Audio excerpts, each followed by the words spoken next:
자, 지난주에 도시군 관리 계획 중에서 용도지구편이었죠. 네, 용도지구편 진도를 용도지구의 분류까지 아마 진도가 나갔을 겁니다. 오늘 여러분 교재 106페이지 네, 용도지구 안에서의 건축 제한입니다. 용도지구 안에서의 건축 제한. 자, 지난주에 그 용도지구의 아마 분류까지 내용까지 전부 들어간 것 같습니다. 도시공 관리계획 중에서 용도지구, 여러분 용도지구를 크게 분류하면 두 가지가 있죠. 두 가지 용도지구. 자, 국토의 계획 및 이용에 관한 법률로 몇 개를 만들었죠? 네, 9개의 용도지구를 지정했습니다. 화재를 경고하는 특별보도가 있었다. 개복지, 개들도 복종하고 취하여라, 이렇게 해서 암기를 하셨을 거예요. 그 9개의 그 법률로 지정된 용도지구 가운데서 대통령령으로 다시 5개가 시분이 됩니다. 경방, 보취계 5개는 대통령령으로 시분 지정이 가능합니다. 라고 했었고요. 자, 이렇게 해서 이제 국토의 계획 및 이용에 관한 법률하고 그리고 대통령령, 법률하고 대통령령으로 지정되는 용도지구를 우리가 법정 용도지구 그렇게 했었죠. 네, 법정 용도지구 해가지고 법령상 용도지구가 있습니다. 국토의 계획 및 이용에 관한 법률과 그 시행령으로 규정한 법령상 용도지구가 있다라고 했었고, 자, 이 용도지구 말고 이제 법정 용도지구 외에 전국의 시도지사들, 대도시시장이 포함되어 있었죠. 전국의 시도지사 그리고 대도시시장들은 그렇게 했을 거예요. 물론 여기에 대도시시장 포함되어 있습니다.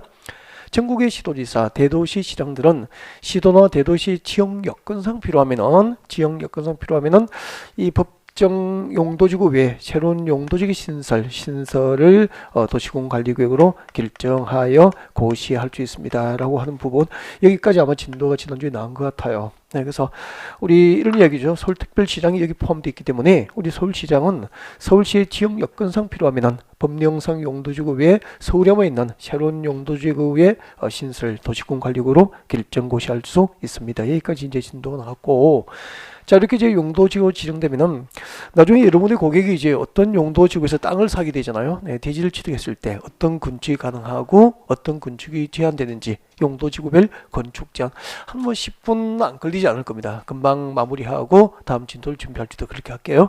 자, 여러분 교재는 106페이지고 106페이지 중간에 보시면은 용도지구 안에서의 건축 제한이라고 나와 있을 겁니다. 여기 오늘 진도를 준비합니다. 용도지구 안의 건축 제한, 여기 진도를 준비할게요. 그러면 한번 물어보겠습니다. 우리 지난주에 21개 용도지구 있었죠. 네, 그 용도지역 안에서 대지를 지정하면 건축 제한은 어디에 규정되어 있죠? 용도지역 안에서의 건축 제한은 대통령령에서 정한다, 그렇게 보셔야 되고, 용도지구안에서 그러면은 서울에 어떤 용도지구가 지정됐습니다. 무슨 용도지구 이렇게 지정되면은 용도지구별 일정한 목적을 가지고 지정이 됩니다. 그래서 그 용도지구별 수만 명의 토지 소유자들은 그 용도지구별 지정 목적에 위배되는 건축행위를 허용합니까? 제한합니까? 제한을 하게 되죠. 그러면은 용도지구 안에서의 건축 제한에 관한 사항이 어디에 규정되어 있는지 공인중개사가 알고 있어야 이제 컨설팅이 가능하기 때문에 시험에서는 이걸 물어보는 거죠. 용도지구 안에서 건축 제한, 어떤 건축물의 건축이 가능하고 제한되는지 여부가 어디에 규정되어 있을까요? 라고 하는 것을 수험생이 기억하기를 원하게 되는 거죠. 이것을 외우셔야 돼요. 용도지역별 행비 제한은 대통령령이고 용도지구 안에서의 건축 제한은 도시군계획 조례로 정하게 됩니다. 조례로 정할 수 있다라고 되죠. 그래서 조례를 외워야 됩니다. 용도지역별 행위 제한은 대통령령, 용도지구 안에서 건축 제한에 관한 사항은 조례로 정하는 것을 원칙으로 한다는 얘기고요. 그 다음에 이제 특례로서 용도지구 안에서의 건축 제한을 조례로 정하지 않고 지구단위 계획이나 또 개별 법률로 용도지구 안에서 건축 제한을 규정하는 경우도 있습니다. 그래서 특례로서 개별법에 의해서 개별법률, 개별법 등에 의해서 건축 제한이 이루어지는 경우가 있죠. 개별법 등에 의한 건축 제한. 자, 이 특례 규정 4개를 외우시면은 나머지는 전부 조례가 정하는 바에 따라서 건축 제한을 받게 된다. 그렇게 해서 문제를 풀어갈 수 있게 돼요. 일단 여러분 교재 확인할까요? 자, 교재 106페이지 보시면은 용도지구 안에서의 건축 제한 원칙이 나와 있을 겁니다. 동그라미 1번을 같이 보죠. 자, 지정된 용도지구 안에서 건축물이나 그 밖의 시설의 용도, 종류 및 규모 등의 제한. 이때 제한이 무슨 제한이죠? 건축 제한. 용도지구안에서의 건축 제한에 관한 사항은 자, 네 번째 줄에 오십시오. 네 번째 줄에 밑줄 쭉 그십시오. 특별시, 광역시, 특별자치시, 특별자치도, 시 또는 군의 무엇을 정합니까? 조례로 정할 수 있다. 줄 것이고 조례를 동그라미에 두시면 되겠죠. 그래서 원칙적으로 용도지구별 건축 제한은 조례로 정하는 것을 원칙으로 한다. 그렇게 보시면 돼요.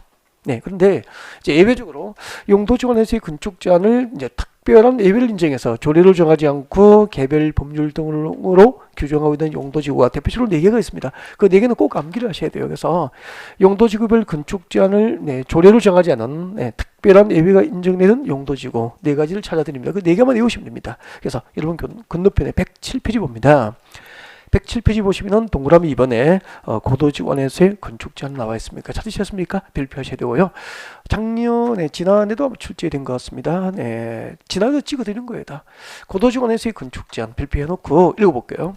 고도지구안에서는 다음 줄 것이십시오. 도시군 관리계획 손 떼시고 도시군 관리계획으로 정하는 높이를 초과하여 건축할 수 없도록 건축 제한이 이루어지게 됩니다. 그래서 고도지구안에서의 건축 제한은 도시군 계획 조례입니까? 도시군 관리 계획입니까? 도시군 관리 계획이 정한 최고 높이를 초과하여 건축할 수 없도록 건축 제한을 받게 된다. 그런 이야기 되죠. 그래서 이럴 때 고도지구안에서의 건축 제한은 도시군 관리 계획 그렇게 암기하셔야 돼요. 아셨죠? 네, 꼭 기억하셔야 됩니다. 잠깐 좀 설명을 좀 드리겠습니다. 자, 고도지구안에서의 건축 제한은 도시군 관리계획 외우시면 되지 뭐. 외우시면 되는데 이해하고 외워야 되겠죠. 그래서 잠깐 설명을 좀 드리고 싶습니다. 여러분 지난주에 이제 고도지구를 배우셨는데 자, 고도지구 여러분 고도지구의 지정 목적을 기억하십니까? 이거 좀 공부를 하셔야 되는데 고도지구 안에서 고도지구의 지정 목적은 건축물 높이의 최고 한도, 건축물 높이 최고 한도 규제를 목적으로 용도 지정된 곳을 고도지구라고 합니다.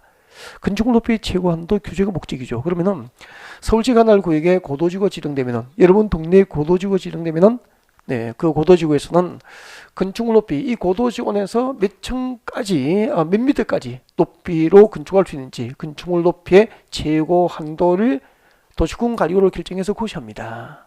그러니까 고도지구 지정을 결정고시할 때, 이 고도지구안에서 건축물 높이의 최고 한도는 몇 미터인지, 만약에 이 고도지구안에서 건축물 높이의 최고 한도는 50미터까지 건축할 수 있다라고 도시군 관리구역으로 결정해서 고시를 하고, 자, 이렇게 결정고시 되면은 그 결정고시 된 최고 한도 몇 미터죠? 50미터. 이 고도지구안에서 대지 소유자는 그 결정고시 된 최고 한도 50미터를 초과하여 건축할 수 없도록 이제 건축 제한을 받게 되는 거죠.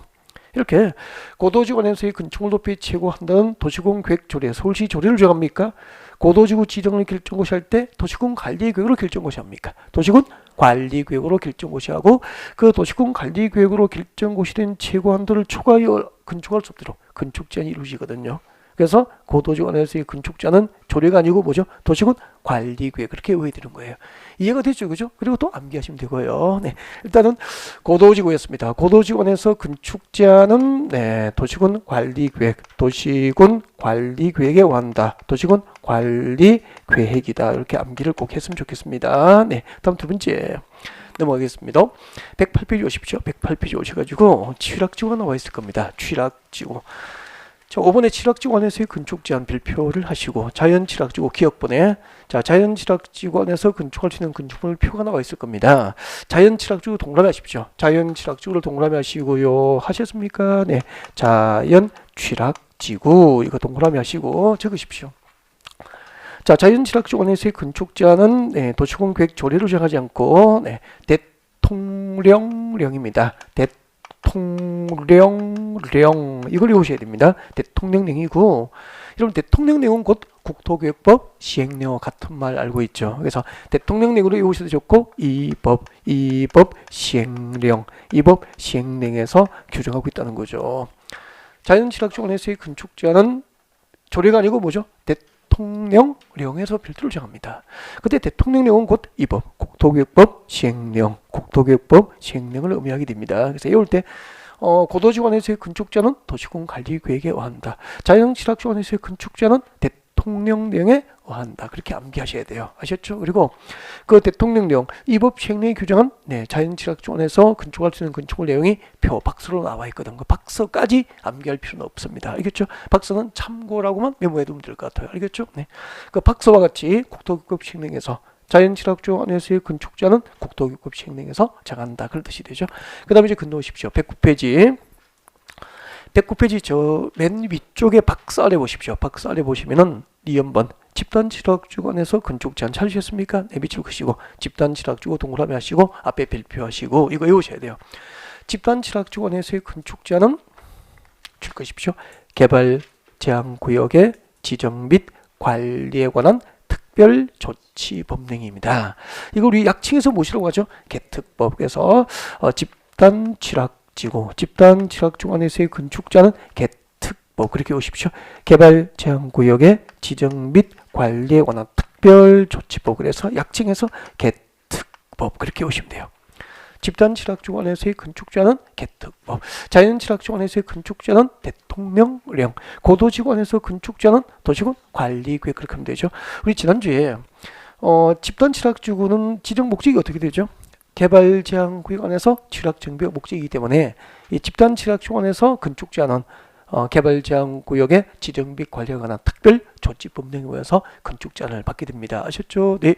지금 조례가 아닌 것에 의해서 건축 제한을 받는 것을 지금 쭉 정리하고 있습니다. 하나가 남았죠? 네, 바로 그 밑에 봅니다. 개발 진흥 지구. 동그라미 6번 나와 있습니다. 109페이지 중간에 있죠. 자, 동그라미 6번이 작년에 이제 시험 나온 거예요. 작년에 이것도 다 찍어드리는 거라고 별표하시고. 자, 개발진흥지원에서의 건축 제한입니다. 기억번 읽어드릴게요. 자, 집중하십시오. 자, 개발진흥지원에서는 자, 지구단위 계획 또는 관계 법률에 따른 개발 계획을 수립하는 개발진흥지구라면은 미줄 것이십시오. 지구 단위 계획 또는 저 뒤에 개발 계획 줄 것이십시오. 지구 단위 계획 또는 개발 계획에 위반하여 건축물을 건축할 수 없도록 건축 제한이 유지하게 됩니다. 그래서 지구 단위 계획 또는 개발 계획을 미칠 것이고 밑에 원칙이라고 적으시면 돼요. 개발진흥지구가 지정된 지역의 토지 소유자는 해당 지역을 대상 수립된 어떤 행정계획이죠. 지구 단위 계획이나 또 기타 관계 법률로 수립하는 각종 개발 계획에 위반하여 건축할 수 없도록 건축 제한을 받게 됩니다. 그래서 개발진흥지구를 대상으로 지구단위 계획과 개발 계획이 수립됐다면 그 지구단위 계획과 개발 계획에서 허용하는 용도, 종류, 규모로 건축이 가능하다는 것을 알 수 있게 될 겁니다. 근데 작년에 좀 상당히 깊게 들어갔습니다. 그 밑에 계속 밑줄 꺼볼까요? 자, 단 그 개발진흥지구는 지정됐는데 계속 줄 것죠.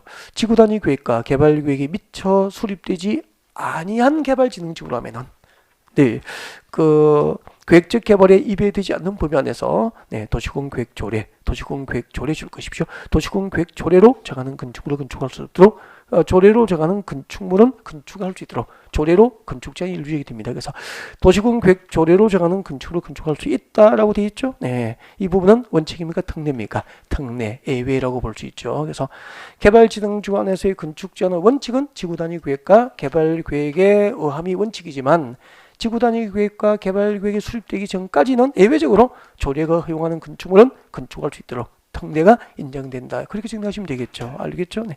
여기까지 작년에 이제 출제 범위가 됐었거든요. 네, 그래서 자, 마지막입니다. 이제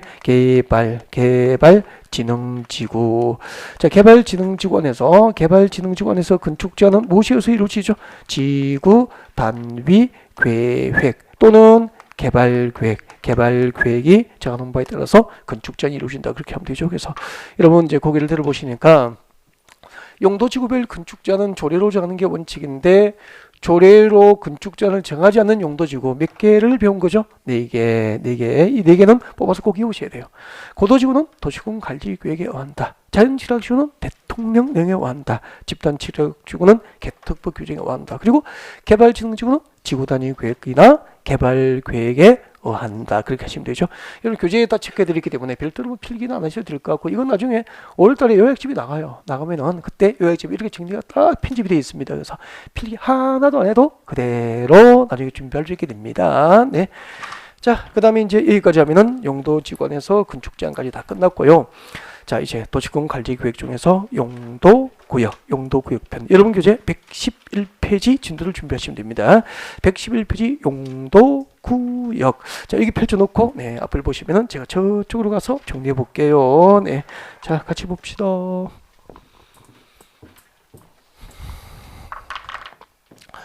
자, 지금부터 이제, 도시군 관리 계획 중에서 오늘 주제는 용도 구역입니다. 용도 구역. 자, 우리는 지금 그 국토교육법상 도시군 관리계획 내용 중에서 지난주까지 용도 지역편하고 이제 방금 뭘 마친 거죠? 용도 지구편까지 공부를 한 거죠. 자, 도시군 관리계획으로 지정과 변경을 결정하게 될 용도 구역이죠. 용도 구역. 자, 일단은 용도 구역이 무엇인지 개요 설명을 간단히 드리고 그 다음에 이제 용도 지구의 종류, 용도 구역의 종류죠. 용도 구역의 종류에 들어가가지고 주로 이제 단독으로 출제가 되는 곳이 시가와 조정 구역입니다. 시가와 조정 구역하고 그리고 입지, 규제, 최소 구역. 이 둘 중 하나가 이제 단독 출제 가능성이 높죠. 그래서 오늘 강의는 용도 구역 중에서 개요 설명이 끝나면은 시가와 조정 구역하고 입지, 규제, 최소 구역 위주로 강의를 진행하게 될 겁니다. 그러니까 시가와 조정 구역 아니면 입지, 규제, 최소 구역에서 한 문항 정도 출제된다. 그렇게 보면 되고요. 지난해 시험은 어디서 나왔을까요? 지난해는 입지, 규제, 최소 구역에서 아주 쉽게 한 문제가 나왔더라고요. 입지, 규제, 최소 구역 관련 문제는 지난주에 아주 기본적인 거 지정 대상 쉬운 문제가 출제가 됐었죠. 자, 오늘 용도 구역 일단 교육 설명을 좀 드리겠습니다. 앞을 볼까요? 교재는 안 봐도 되죠? 자, 용도 구역이 무엇인지 이야기를 좀 들어봅니다. 우리 지난주에 이렇게 공부했을 거야. 용도 지구는 이렇게 개념 설명했죠. 잘 보고 대답해 봅니다. 여러분, 주거지역, 상업지역, 공업지역, 녹지지역 등 용도지역이 이미 지정되어 있었습니다. 네, 이렇게 이미 지정된 용도지역이 있었는데 그 지정된 용도지역의 지정으로 달성할 수 없는 부수적인 목적을 달성하기 위해서 그 용도지역 안에서 건축 제한을 강화 내지 완화 적용할 목적으로 그 용도지역 위에 부가적으로 지정하는 것, 이것을 무엇이라고 했죠? 용도지구라고 했죠. 이것을 용도지구라고 하죠. 지정된 용도지역 안에서 건축 제한을 강화 내지 완화 적용할 목적으로 지정합니다. 용도지구 그렇게 돼요. 오늘 용도구역 보십시오. 딱 비교하면은 뚜렷이 구별될 거예요. 자, 이미 지정된 용도지역도 있었고 그 용도지역 위에 용도지구도 지정이 되어 있었습니다. 이 지정된 용도지역과 용도지구 안에서 건축 제한을 지역지구 안의 건축 제한을 더욱더 강화 내지 완화 적용함으로써 그 용도지역의 지정이나 용도지구의 지정으로 달성할 수 없는 특별한 목적 달성을 목적으로 지정하는 것, 이것을 용도구역이라 그래요. 지정된 용도지역 안에서 건축 제한을 강화하거나 완화 적용할 목적으로 용도지역 위에 추가로 지정됩니다. 뭐죠? 용도지구. 지정된 용도지역과 용도지구, 지역지구 안의 건축 제한을 강화 내지 완화하여 따로 정할 목적으로 지정됩니다. 뭐죠? 용도구역 그렇게 되죠. 근데 용도구역이 무엇이죠? 그런 시험은 없겠죠. 그냥 용도구역이 무엇인지 일단 알고 들어가야 되니까 기본적으로 설명드린 거고, 그러면 지금부터 본격적으로 용도구역이 어떤 위치에 지정되는지, 그리고 도시군 관리구역으로 지정과 변경을 결정해야 될 용도구역에는 무엇이 있는지 자, 같이 볼 수 있도록 그렇게 합니다. 이 배경 지식이 깔리지 않으면 상당히 이해 위주로 공부하기 힘들어집니다. 그래서 위치도 잘 확인하셔야 돼요. 여러분, 여기는 자, 오늘 인천으로 갑니다. 좋겠다, 그죠? 네, 인천. 우리 지난주에 배웠잖아. 인천은 인구와 사립이 밀집되어서 이미 개발했고 또 앞으로 개발할 곳을 용도 지정했기 때문에 인천의 용도지역은 농림지역입니까? 도시지역입니까? 당연히 인천의 용도지역은 도시지역이 되겠죠. 네, 그리고 도시지역 안에 있는 토지는 그 토지의 기능과 특성에 따라서 모두 16개, 그죠? 세부지로 구분하면 16개의 용도별로 용도지역이 지정됩니다. 그렇게 배웠고요. 일단은 여기는 인천시 외곽에 지정된 녹지지역입니다. 용도지역이 뭐라고요? 녹지지역이죠. 녹지지역. 용도지역이 녹지지역인데 그 녹지지역이면서 동시에 두 가지를 묻겠습니다. 두 가지. 네. 서울도 다르지 않죠. 서울시 외곽에 보이는 산지는 대부분 용도지역이 뭐죠? 녹지지역이고요. 동시에 녹지지역이면서 두 가지를 묻겠습니다. 네. 많이 들어보셔서 아시죠? 하나는 그린벨트입니다. 그린벨트를 묻겠고 또 하나는 공원으로 묻겠습니다. 대부분이 그래요. 도시 주변의 산지는 녹지지역이고 녹지지역에서 동시에 그린벨트 아니면 공원 등으로 묶여 있다. 그렇게 보시면 돼요. 근데 그린벨트의 정식 명칭이 지금 우리가 지금부터 배우게 될 용도구역입니다. 무엇이라고 하죠? 그린벨트를 개발 제한구역. 첫 번째 용도구역을 들어본 거죠. 개발 제한구역이 되는 거죠. 개발 제한구역은 대부분 이제 개발 제한구역의 토지 소유자는 대박입니까? 쪽박입니까? 그렇죠. 쪽박이죠. 자, 건축물의 건축 등 개발 행위가 허용됩니까? 제한합니까? 제한되죠. 그러니까 개발로 인한 토지 가치 상승이 수십 년 동안 없다는 거죠. 그래서 금방 우리가 표현을 그냥 재미있게 쪽박이다 그렇게 표현한 거죠. 그래서 건축물의 건축 등 개발이 제한됩니다. 그러니까 도시 주변에 녹지지역에 땅 살 때 가장 여러분이 조심해야 될 게 뭐죠? 그린벨트. 개발 제한 구역은 진짜 고급 정보 없으면 손대지 않는 땅이구나. 건축물의 건축 등 개발이 제한되구나 라고 항상 알 수 있죠. 그 다음에 이제 그린벨트 아니면 대부분이 또 공원이거든요. 이 공원의 정식 명칭을 외워야 되죠. 제가 또 마음속으로 따라합니다. 정식 명칭 같이 볼까요? 도시, 자연, 공원, 구역. 도시, 자연, 공원, 구역이 됩니다.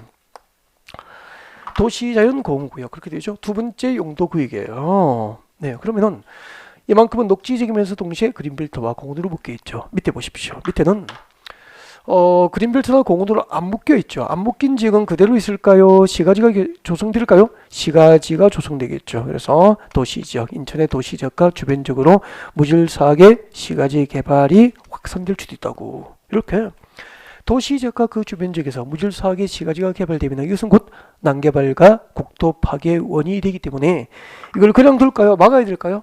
막아야 되겠죠. 그래서 도시지역과 그 주변 지역에서 무질서한 시가화 방지를 목적으로 용도구역이 지정됩니다. 이것을 무엇이라고 할까요? 시가화 조정 구역, 시가화 조정 구역이다 라고 하게 됩니다. 무질서한 시가지 개발을 일시적으로 조정하겠다는 거죠. 일시적으로 일정 기간 동안 무질서한 시가지 개발을 금지하겠다는 거예요. 네, 시가화 조정 구역이 되는 거죠. 자, 그러면은 논리적으로 여러분 개발 제한 구역과 도시 자연 공원 구역 위에 시가화 조정 구역이 중복 지정되는 경우가 있을까 없을까? 없죠. 아니 그린벨트와 공원으로 묶여 있으면 무질서하게 시가지 개발이 가능합니까? 불가능합니까? 불가능하니까 무질서한 시가지 개발을 방지할 목적으로 지정하는 용도 구역이 중첩 지정되는 경우는 없겠죠. 그러니까 안 외워도 위치만 확인해도 이해가 되지 않느냐 그런 얘기죠. 네, 그린벨트 어디에 있는지. 그린벨트는 도시지역에서 멀리 떨어진 위치에 있습니까? 도시지역에 있습니까? 도시 주변에 지정되는 거죠. 도시자연 공국도 마찬가지고 시가화 조정 구역도 도시지역과 그 주변 지역을 대상으로 시가화 조정 구역이 지정되는 것을 알 수 있게 됩니다. 그래서 예를 들면 뭐 농림지역이나 자연환경 보전지역에 시가화 조정 구역이 있습니까? 없다는 거죠. 존재할 수가 없는 거죠. 네. 그 다음에 농림지역과 자연환경 보전지역에 저 지방에 내려가면 농촌지역에 그린벨트 있습니까? 없는 거죠. 그린벨트하고 도시자연공원구역, 시가화조정구역은 도시지역이나 그 주변 지역에만 이렇게 위치하게 되구나. 위치까지 확인하게 되잖아요. 그리고 우리가 서울서 이제 인천까지 가는 까닭이 있습니다. 인천에는 서울이 없는 공유수면 바다가 있죠. 그러면은 인천 앞바다 중에서 아직까지 미개발되고 수산자원의 보호 육성이 필요한 곳이 있을 수 있죠. 자, 이런 곳을 대상으로 수산자원의 보호 육성이 필요한 공유수면, 바다하고 그 인접된 토지, 수산자원 보호 육성이 필요한 공유수면과 그 인접된 토지를 대상으로 수산자원 보호 육성을 목적으로 용도구역이 지정됩니다. 이것을 수산자원 보호 구역, 수산자원 보호구역이라고 합니다. 그래서 수산자원 보호구역의 대부분은 뭐죠? 공유수면, 수산자원의 보호 육성인 공유수면을 대상으로 하지만 인접 토지도 그 지정 대상에 포함이 돼요. 수산자원의 보호 육성이 필요한 공유수면과 그 인접된 토지를 대상으로 수산자원 보호 육성을 목적으로 용도구역이 지정됩니다. 수산자원 보호구역 그렇게 됩니다. 이 네 가지 용도구역의 공통점이 있습니다. 공통점은 개발제한구역은 건축물의 건축 등 개발이 제한되죠. 도시자연공원구역에서 사적 개발은 허용될까요? 제한될까요? 제한. 무질서한 시가지 개발이 또 제한되죠. 일정한 기간 동안. 그리고 수산자원 보호 육성이 목적이기 때문에 수산자원 보호구역은 공유수면이나 그 인접된 토지에서 그린벨트의 역할을 수행한다 보면 돼요. 그래서 해안가에 존재하는 그린벨트가 무엇이죠? 수산자원 보호구역을 이해하면 되잖아. 그러면은 뭐 공유수면 그 인접된 토지에 대해서 그린벨트처럼 개발이 극도로 제한되구나 라고 하는 것을 알 수 있게 되거든요. 그래서 지금 이 네 가지 용도구역은 개발 허용입니까? 개발 규제입니까? 개발 규제 목적의 용도구역이 존재했었어요. 그러다가 4년 정도 됐죠? 4년 전에 입지규제 지속구역 제도가 도입됩니다. 도입됐고 첫날 제가 소개를 드렸을 겁니다. 이제 갑시다. 삼성동 한전부지입니다. 서울에. 자, 삼성동 한전부지 한국전력 본사가 있던 부지죠. 네, 있다가 어디로 갔다 그랬죠? 저기 전라도 나주 혁신도시로 한국전력 본사가 이렇게 진행합니다. 멋지게 지었겠죠. 네. 관련 시설이나 연구기관 등이 뭐 들어갔을 것 같고 직원들이 거주할 수 있는 또 아파트 중심의 또 주거 중심의 신도시도 주변에 조성이 되고 이게 나주 혁신도시예요. 그 건설 비용이 수십조 원이고 그 건설 비용을 정부는 구하기 위해서 자 국가 공기업인 한국전력 본사 부지 한전부지를 빠르게 비상값으로 정부는 매각을 해야 되죠. 팔아야 되죠.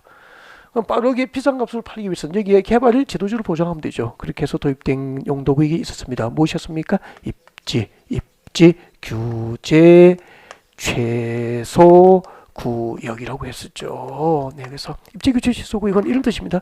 제목을 보면은 내용이 보여요. 네, 이 지역 삼성동 한전부지의 개발 입지 규제를 크게 합니까? 최소합니까? 최소하겠다는 반대로 이 지역의 개발을 제도적으로 최대한 보장을 하겠다는 거죠. 근데 입지 규제 최소를 지정해 놓고 서울시에서 이 지역의 땅 사면은 비상값으로 빨리 사면은 네, 각종 개발 규제를 해제해서 네, 사업성을 보장하겠습니다라고 하면 못 믿는 거죠. 그래서 입지 규제 최소가 지정되면은 무엇을 수립합니까? 입지 규제 최소 구역 계획이라고 하는 행정계획을 수립하고 이 수립된 행정계획에 의해서 이 지역의 개발 입지 규제를 제도적으로 완화를 보장하여 네, 매각을 네, 높은 가격에 네, 신속하게 매각하기 위해서 도입된 제도를 이해하시면 되죠. 그렇게 해서 그 5개를 지금 소개해드린 거죠. 입지 규제 시소구역과 개발 제한 구역과 도시 제한 공구역과 시가와 조정구역, 수단 조정 보호구역 공통점은 도시군 관리계획. 도시군 관리계획은 행정계획으로 지정과 변경을 결정해야 될 무엇이라는 겁니까? 용도구역이라는 거죠. 그러니까 세상에 도시군 관리계획은 행정계획으로 지정과 변경을 결정할 수 있는 용도구역은 몇 개뿐입니까? 5개뿐인 거죠. 그럼 나중에 개발 밀도 관리구역, 기반시설 부담구역 이런 구역은 나와도 도시군 관리구역으로 지정과 변경을 결정해야 될 용도구역입니까? 아닙니까? 아니게 되는 거죠. 세상의 도시군 관리구역으로 지정과 변경을 결정해야 될 용도구역은 5개 그렇게 되는 거죠. 그럼 시험이 이렇게 나와요. 개발 밀도 관리구역은 여기 없죠. 지금 개발 밀도 관리구역의 지정과 변경은 도시군 관리계획이다. O 믿겠습니까? X가 되는 거죠. 입지 규제 취소 구역의 지정과 변경은 도시군 관리계획이다. O 믿겠습니까? O. 그렇게 이제 문제가 나오는 거죠. 일단 여기까지 하면 기본적인 개요는 다 설명이 드린 거예요. 이제 그럼 한번 정리해 봅시다. 자, 그러면 여기 인천이니까 이미 주거적, 상업적, 공업적이 있겠죠. 그 다음에 곳곳에 고도지구도 있고 경관지구도 있고 뭐 취락지구도 있고 개발진흥지구도 있고 있겠죠. 네, 이렇게 이미 지정된 용도지역과 용도지구만으로 달성할 수 없는 이런 특별한 목적 달성을 위해서 그 지정된 용도지역과 용도지구 안에서 건축 제한을 더욱더 강화 내지 완화 적용하여 따로 정할 목적으로 도시군 관리구로 결정 고시된 구역을 무엇이라고 한다? 용도 구역이라고 한다 그런 얘기죠. 그러면은 자 이제 개요 설명이 다 끝나기 때문에 이제 우리는 지금 학문 연구가 아니고 시험을 준비하는 입장이기 때문에 네, 출제 가능한 것 위주로 공부하시면 돼요. 나머지는 나중에 5, 6월 달에 개발 제한 구역과 도시 제한 공구역 간단하게 뭐 지정 고정은 다 이미 도시군 관리구역편에서 다 설명이 되기 때문에 이 아주 간단하게 정리하면 돼요. 그리고 문제 한두 문제 풀면 수험 준비 끝이에요. 그래서 5, 6월에 간단하게 설명드리고 문제풀이 할 때 다루겠다는 거고요. 주로 단독 출제는 어디서 나오죠? 시가와 조정구역 아니면 수단 입지 규제 제소구역 위주로 네, 출제가 꾸준히 이루어지죠.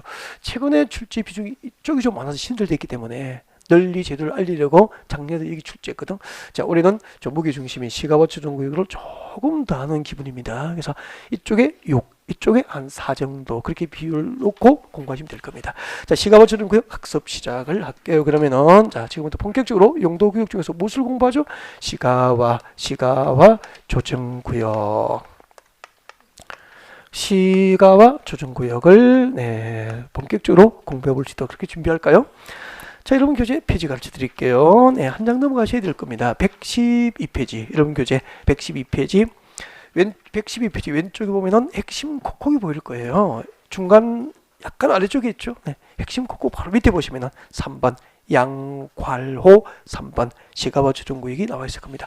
별표를 일단 하나 했으면 좋겠고, 여러분 그 교재 편집 순서에 맞춰서 이제 강의를 진행할 거예요. 그래서 교재를 짚어가면서 그렇게 수업을 들으시면 될 것 같습니다. 네, 교재 밑줄 그도 좋고 뭐, 자 일단은 시가와 조정구역의 지정권자 누가 한번 볼까요? 시가와 조정구역의 지정권자는 이미 그 도시군 관리구역 결정을 공부할 때 다 공부했습니다. 네. 자, 교재 보십시오. 시가와 조정구역의 지정권자 원칙적으로 누가 지정하죠? 딱 보일 건데 누구죠? 시도지사. 좋습니다.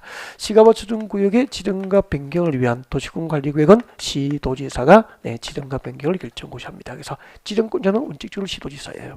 근데 자, 그 시도지사 밑에 줄 밑에서 그 시도지사부터 그 밑으로 하나, 둘, 셋, 네 줄 정도 내려가면 돼. 네 줄 정도 내려가면은 국가계획과 연계된 나와 있습니까? 네, 다만 국가계획과 연계된 밑줄 그십시오.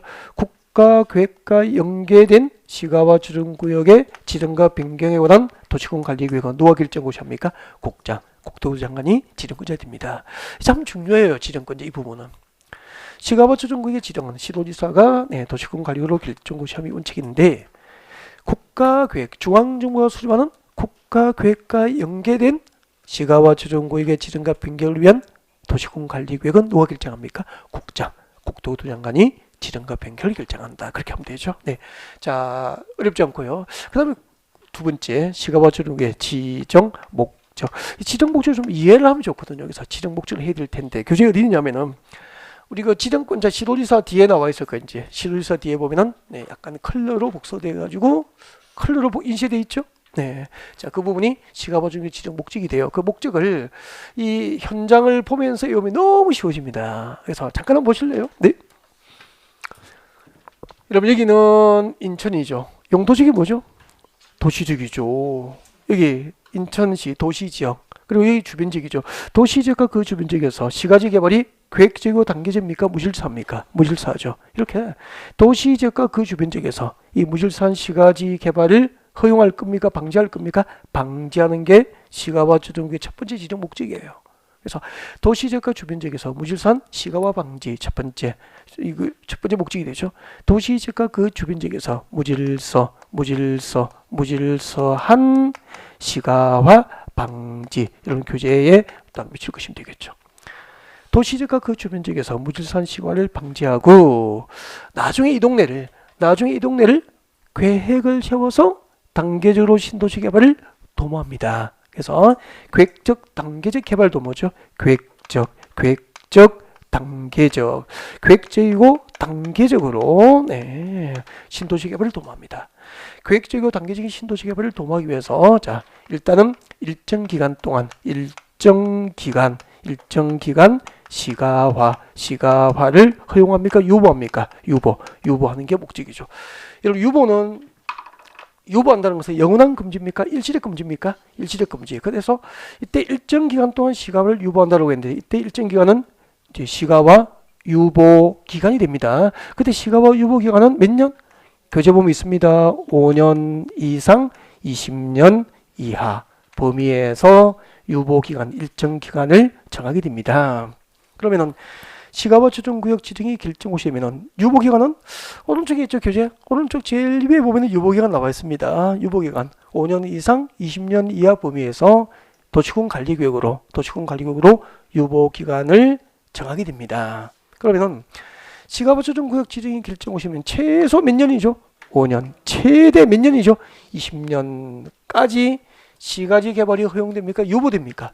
유보되는 거죠. 그렇게 했다가 만약에 이제 50년 이상 20년 이내 범위에서 유보기간을 이제 도시군 관리구역으로 결정고시할 수 있기 때문에 그때 유보기간을 17년으로 정할 수도 있죠. 17년으로 정하면은 17년 동안 도시개발이 유보되어 있다가 그 유보기간 17년이 끝났습니다. 끝나면은 실효 규정이 나와 있습니다. 오른쪽에 보십시오. 저 위에 실효. 유보기간이 끝나면은 유보기간이 끝난 날입니까? 끝난 날의 다음 날입니까? 다음 날. 유보기간이 끝난 날의 다음 날.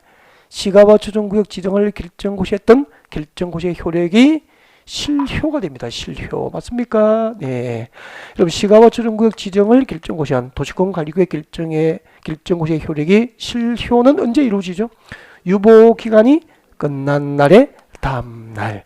시가와 주둔구역 지정을 결정고시했던 결정고시의 효력이 실효가 돼버려요. 그러면은 잠깐만요. 이 동네는 시가와 주둔구역을 계속 묶여 있습니까? 유보기간이 끝난 날의 다음날 해제가 됩니까? 해제가 되죠. 이렇게 시가와 주둔구역이 해제가 되면은 잠깐만요. 해제가 되면은 저 동네를 어떻게 하죠? 계획을 세워서 그때 단계적으로 신도시 개발을 도모하겠다 그런 뜻이에요. 자, 그럼 처음부터 끝까지 하면 이렇게 되죠. 앞으로 도시지역과 그 주변 지역에서 무질서한 시가지 개발이 이루어지면 이를 방지할 목적으로 시가와 주둔구역 지정을 딱 결정고시 해버려요. 시가와 주둔구역 지정이 결정고시 되면 5년 이상 20년 범위에서 정하는 일정한 기간 동안 이 동네에선 시가지 개발이 유보돼 있다가 유보기간이 끝나면은 다음날 시가와 주둔구역에서 해제가 됩니다. 해제가 되면 이 지역은 계획적이고 단계적으로 신도시 개발을 도모하게 된다는 거지. 그때 계획이 무엇일까요? 우리 1, 2월에 수업하신 분들 시가와 주둔구역으로 묶여다가 해제된 구역은 지구단위 계획구역으로 지구단위 계획구역 지정을 결정고시하고 3년 내에 지구단위 계획을 결정해서 그 결정고시된 지구단위 계획에 의해서 공적으로 신도시 개발이 계획적이고 단계적으로 이루어지게 되는 거예요. 이렇게 연결돼 연결. 그러면은 나중에 이렇게 배운다고 개발제한구역과 도시자연공원구역과 시가와 주둔구역으로 묶여있는 상태에서는 시에서 지구단위 계획 결정하에 개발할 수 있어 없어? 없을 거 아니에요. 그래서 개발제한구역과 도시자연공원구역과 시가와 주둔구역으로 묶여있다가 해제가 되는 구역은 시에서 무엇을 지정하죠? 지구단위 계획구역 지정을 결정고시하고 3년 내에 그 지역 단위의 도시공관리계획인 지구단위 계획을 결정해서 그 결정된 지구단위 계획에 의해서 공적으로 신도시 개발이 도모되는 거예요. 이렇게 연결되는 거죠. 그러니까 이 공법이라는 것은 특정한 곳을 이렇게 부분적으로 암기해서 하는 게 아니고요. 강의를 여러 번 듣고 앞뒤 제도가 이렇게 통하여야 돼요. 통하여서 제도적으로 활용이 가능할 수 있도록 이제 그렇게 이해하셔야 되죠. 여러 번 강의를 반복하셔야 이제 그렇게 통하게 되죠. 부분적으로 단절적으로 암기하시면 안 됩니다. 네. 자, 그다음에 시가와 주둔구역이 지정되면 어떤 효가 행위제한이죠. 시가와 주둔구역 안에서 행위제한. 아마 어렵고 제일 중요한 부분은 이 부분이 아닌가. 제일 어려워요. 네. 나머지는 뭐 한두 번 강의 들으면 혼자도 가능하지만 이제 시가와 주둔구역에서의 행위제한은 제일 어렵죠. 여러분 교재 113페이지 보시고요. 113페이지 두 번째 핵심 곡곡 중간에 있는데 그 두 번째 핵심 곡곡 바로 밑에 봅니다. 밑에 보면은 동그라미 4번 시가와 주둔구역에서 행위 제한 찾으셨습니까? 네, 여기 필기하시고 행위 제한 등 뒤에 좀 필기했으면 좋겠는데요. 시가와 주둔구역에서 행위 제한 뒤에다가 필기를 좀 하십시오. 네. 자, 시가와 주둔구역에서 행위 제한은 이 법이 뭐죠? 지금 우리가 건축법 공부하고 있습니까? 국토계획법 공부합니까? 국토계획법에서 국토계획법 공부할 때 이 법은 국토계획법을 말하는 거야. 건축법 시간에 이 법은 건축법을 말하겠지. 그래서 이 법 국토계획법이죠. 이 법과 그 시행령, 이 법과 그 시행령에서 정합니다. 이 법과 그 시행령에서 직접 규정합니다. 직접 규정. 시가와 주둔구역 안에서의 행위제한은 따로 법률로 정한다면 틀려버려요. 따로 법률로 정합니까? 이 법에서 정합니까? 이 법 국토계획법과 그 시행령에서 직접 규정한다는 거죠. 이거 자체를 좀 기억했으면 좋겠고 시가와 주둔구역에서 행위제한에 관한 사항은 이 법과 국토계획법입니다. 그리고 그 시행령에서 직접 정한다. 그렇게 하면 돼요. 그러면은 자 국토계획법과 그 시행령에서 직접 규정한 시가와 주둔구역에서 행위제한 내용을 자 필기하면서 설명드릴 텐데 지금 교재에 있는 내용이죠. 기역, 니은, 디귿을 설명할 거예요. 이걸 필기하면서 설명드릴 텐데 제가 판서할 텐데 그 판서를 미리 해뒀어. 네, 그래서 책자를 넘기면은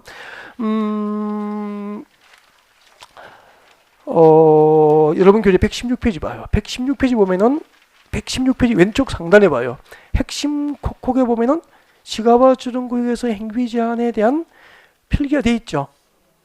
이게 제가 필기하면서 설명한 내용을 그대로 적어둔 거라고. 그래서 필기를 따로 하셔야 되나요? 교재 보시면 됩니까? 교재 다 있죠. 근데 이렇게 이제 필기를 보고 외우는 게 아니고 본래 기본서를 보고 조문을 알고 있어야 돼요. 조문 위주로 시험이 나오거든요. 그래서 여러분 교재를 볼 때는 113페이지를 보고 설명드리는 게 좋은데 일단은 거기를 됐습니다. 그래서 113페이지를 펼쳐놓고 거기 들고요. 설명 들어요. 설명 듣고 이제 교재를 볼 수 있게 되니까 그래서 앞에 봐주세요. 네. 여러분 시가바치정구역이 결정고시면 이 동네는 그 부동산 가격이 상승할까요? 대폭락할까요? 대폭락이죠. 왜요? 시가바치정구역으로 결정고시가 되면 이 동네에서는 이 시가바치정구역 지정이 결정고시인 동네에서는 앞으로 최소 5년, 최대 20년 사이에서 정하는 기간 동안 도시개발이 허용됩니까? 유보됩니까? 유보되니까 부동산 값은 떨어진다고. 얼마나 무서운지 한번 보십시오. 시가버처정구역 안에 부동산 소유자는 이걸 보면 이제 놀라게 되죠. 시가버처정구역 지정이 결정고시인 토지에서는 원칙적으로 이 통째로 외우시라고. 원칙적으로 도시군 계획 사업, 도시군 계획 사업, 도시군 계획 사업 시행이 금지됩니다. 시가버처정구역 지정이 결정고시인 토지에서는 원칙적으로 도시군 계획 사업이 금지돼요. 그러면 물어볼게요. 첫날 아마 3, 4월 첫 강의 때 도시군 계획 사업은 배웠고요. 아주 강조했을 거예요. 이 자체가 작년에 공인중개사 2019년, 2018년 작년 시험에 이게 A형 문제 1번이었다고 했죠. 묻겠습니다. 첫날 엄청 많이 했거든요. 국토교육법상 도시군 계획 사업에는 세 가지 사업이 있죠. 그래서 지금도 제 눈을 보고 이야기를 합니다. 무슨 사업이 있죠? 도시군 계획 시설 사업, 도로 만들고 지하철 건설하고 학교를 짓고 한강도기 만들고 종합운동장 만들고 항만을 건설하고 공항을 만드는 도시군 계획 시설 사업이 금지됩니다. 두 번째는 뭐죠? 도시개발법상 도시개발 사업 해당되죠. 그리고 세 번째가 뭐죠? 도시 및 주거환경 정비법상 정비사업, 재개발, 재건축 등이 전부 여기에 해당되는 거죠. 이렇게 시가버처정구역 지정이 결정고시인 토지에서는 도시군 계획 사업도 원칙적으로 금지돼요. 그러니까 도시군 계획 사업은 도시계획이나 군계획으로 정책을 위반하여 결정된 사업이잖아. 이 도시군 계획 사업도 원칙적으로 금지돼요. 그러니까 원칙적 금지는 예외적으로 도시군 계획 사업이 허용되는 경우도 있다는 거잖아요. 그래서 예외 보겠습니다. 원칙적으로 도시군 계획 사업이 금지되지만 예외적으로 시가버처정구역에서는 국방상 공익상 시가버처정구역에서 사업 시행이 불가피한 것, 사업 시행이 불가피한 도시군 계획 사업 불가피한 것은 예외적으로 허용됩니다. 도시군 계획 사업, 시가버처정구역이 결정고시인 토지에서는 도시군 계획 사업이 원칙적으로 금지되지만 국방상 공익상 시가버처정구역에서 사업 시행이 불가피한 도시군 계획 사업만 예외적으로 허용된다는 거지 뭐. 네. 근데 더 중요한 건 있죠. 더 중요한 것은 비도시군 계획 사업입니다. 비도시군 계획 사업입니다. 비도시군 계획 사업이니까, 비도시군 계획 사업이니까 도시군 계획 사업에 의한 개발입니까? 도시군 계획 사업에 의하지 아니한 개발입니까? 도시군 계획 사업에 의하지 아니한 사적 개발이죠. 도시계획과 군계획으로 계획되지 않은 사적 개발은 오직 허가사항으로, 오직 개발 행위 허가를 받아야 할 사항이죠. 오직 허가사항으로 법정된 겁니다. 법에 정해진 거죠. 국토계획법과 그 시행령에서 정한 건 법정된 것. 오직 허가를 받고 할 수 있는 사항, 허가사항으로 법정된 것을 관할 시청군청에서 개발의 허가를 받아서 할 수 있게 됩니다. 자, 어디서 허가 받죠?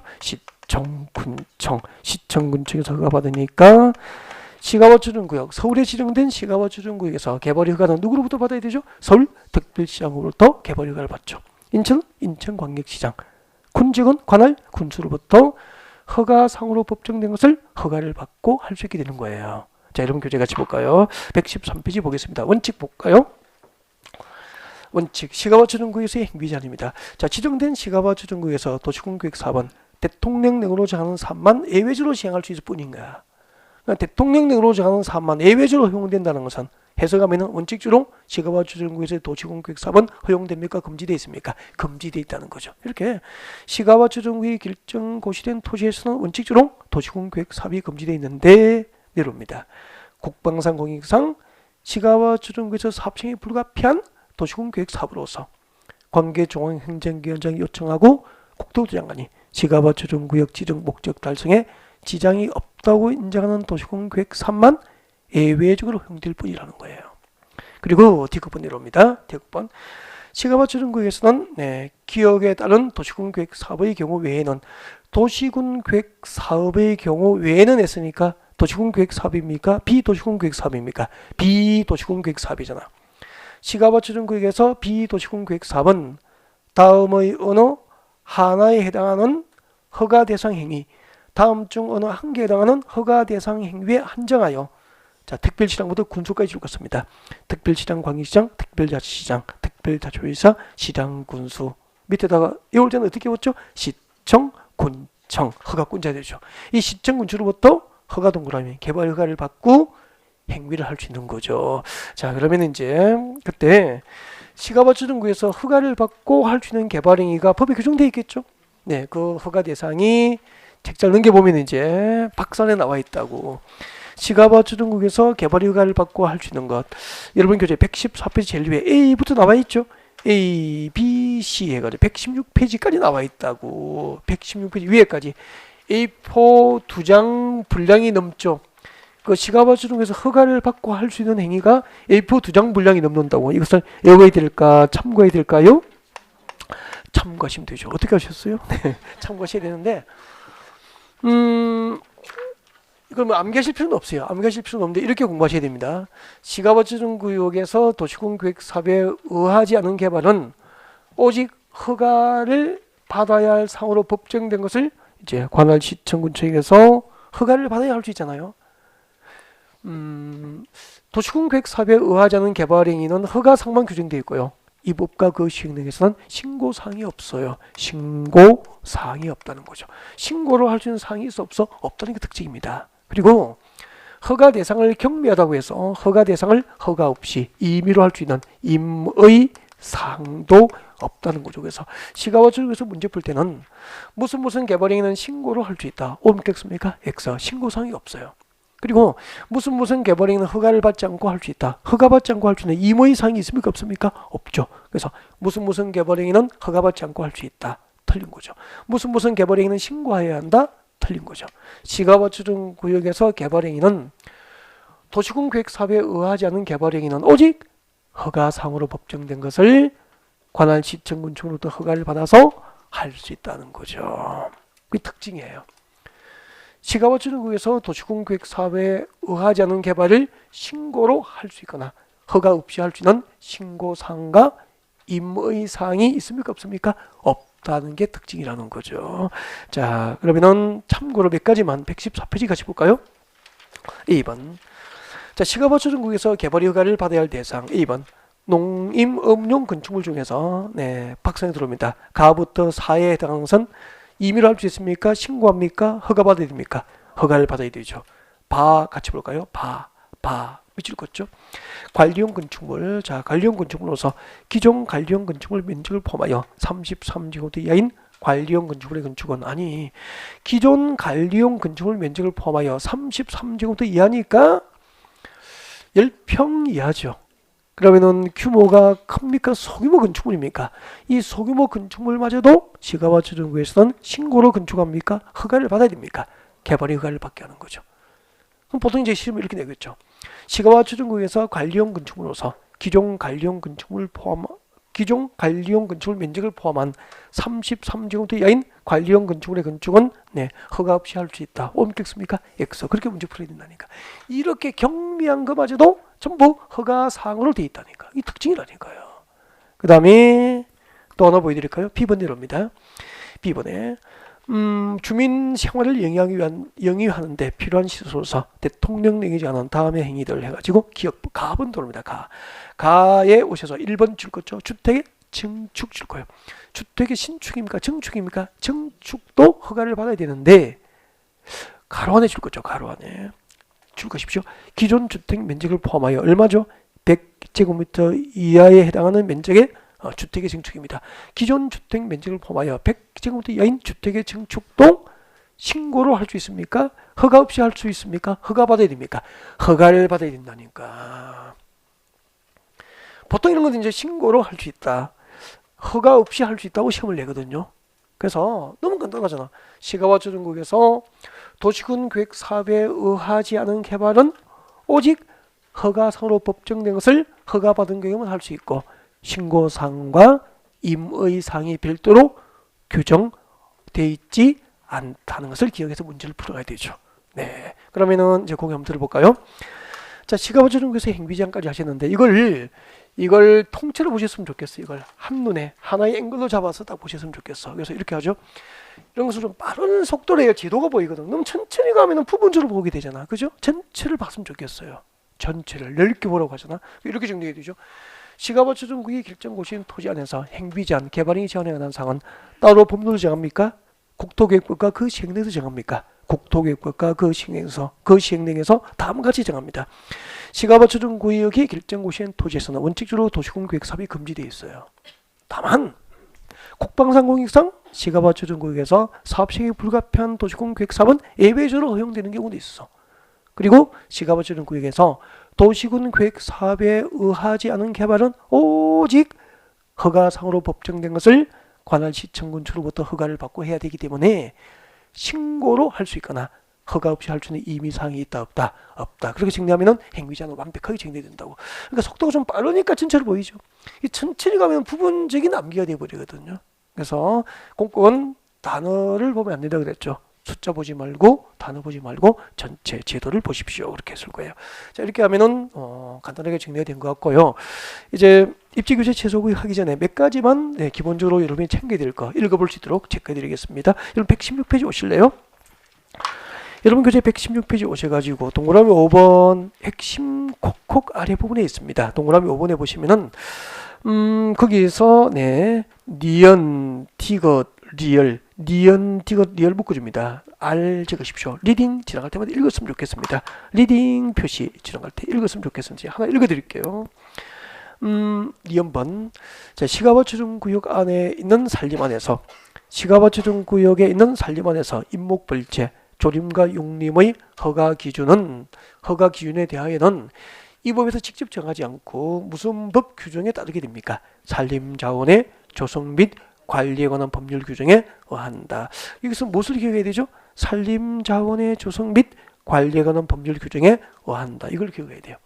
시가버처정구역에서 임목벌채, 조림과 용림의 허가 기준에 관하여는 이 법에 직접 규정하지 않고 산림자원의 조성 및 관리에 관한 법률 규정에 따르도록 하고 있다. 읽고 지나갔으면 좋겠고, 그리고 또 시가버처정구역에서 그 개발이 허가를 할 때 뭐 조건부 허가제도가 있다는 점을 아시면 됩니다. 조건부 허가제도 있고, 그리고 또 개발이 허가를 할 때는 그 해당 지역에서 이미 시행되고 있는 도시공계획 사업이 있다면은 그 도시공계획 사업 시행자의 의견을 무시하고 허가합니까? 의견을 들어야 됩니까? 도시공계획 사업 시행자의 의견 청취 후 개발 허가를 하게 합니다. 이런 것들 봐두시면 될 것 같고요.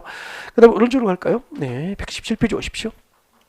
117페이지 오셔가지고 8번, 9번을 묶어주고요. 동그라미 8번하고 9번도 쉬운 내용인데 오지선장의 지문에 한 줄씩 들어가요. 낯설지 않을 정도 읽어야 되겠죠. 그래서 지나갈 때 R 리딩 동그라미 8번, 9번 묶어서 리딩. 자, 8번 읽어드립니다.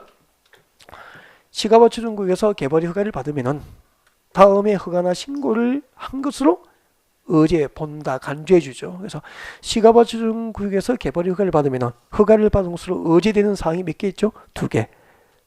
기억, 니은 묶어서 의제사항. 기억과 니은을 앞줄로 묶어서 의제사항. 시가버처정구역에서 개발이 허가를 받은 경우 허가 등을 받은 것으로 간주되는 대상이 두 개 있습니다. 1번 줄 것이어야 되죠. 기억번. 자, 시가버처정구역에서 개발이 허가를 받았잖아요. 받으면 산지관리법상 산지조정 허가를 받은 것으로 의제 처리해 줍니다. 그러면 시가버처정구역에서 개발 허가만 받으면은 산지관리법상 산지조정 허가를 받은 것으로 간주되기 때문에 산지조정 허가를 안 받아도 산지를 대지로 뭐 할 수 있죠? 공장용지나 대지로 전용할 수 있게 되는 거예요. 산지조정 신고의 성소 의제해 줍니다. 그리고 그 밑에 시가버처정구역에서 개발 허가를 받으면은 산림자원의 조성 및 관리에 관한 법률상 임목벌채 허가를 받은 것으로 간주해 주기 때문에 시가버처정구역에서 개발 허가 받으면 따로 임목벌채 허가 없이 임목을 벌채할 수 있다는 거예요. 두 가지죠. 두 가지의 공통점이 있어. 전부 농지에 관한 의제사항입니까? 산지와 산림입니까? 산지와 산림에 관한 의제사항만 있잖아요. 시가버처정구역에서 개발 허가를 받았을 때 의제사항은 산지와 산림에 관한 의제사항만 있고요. 농지법 관련 의제사항이 없는 게 특징이죠. 그래서 그 밑에 니은번 밑에다가 적어둘까요? 객관식이니까 니은번 밑에다가 이렇게 적어두세요. 네. 예를 들면은 이제 시험 이렇게 나오겠죠. 시가와 조정구역에서 개발 허가를 받으면 농지법상 농지전용 허가 및 전용 신고가 있은 것으로 본다. 옳겠습니까? X 그렇게 나온다고. 그래서 밑에다가 아니야. 농지법 아니야. 농지법상 농지 전용 허가 적어두면 좋겠죠. 농지 전용 허가. 농지법상 농지 전용 허가는 어제 사항입니까 아닙니까? 아니다. 그래서 나중에 이제 숙달되잖아. 숙달되면은 시가와 조정 구역에서 개발 허가를 받으면 산지와 산림에 관한 어제 사항은 있지만 농지법 관련 어제 사항이 없다. 그렇게 하면 되죠. 네. 농지법상 농지 전용 허가는 어제 사항이 아니다. 그렇게 넣어두면 되겠네. 여기까지가 시가와 조정구역이 됩니다.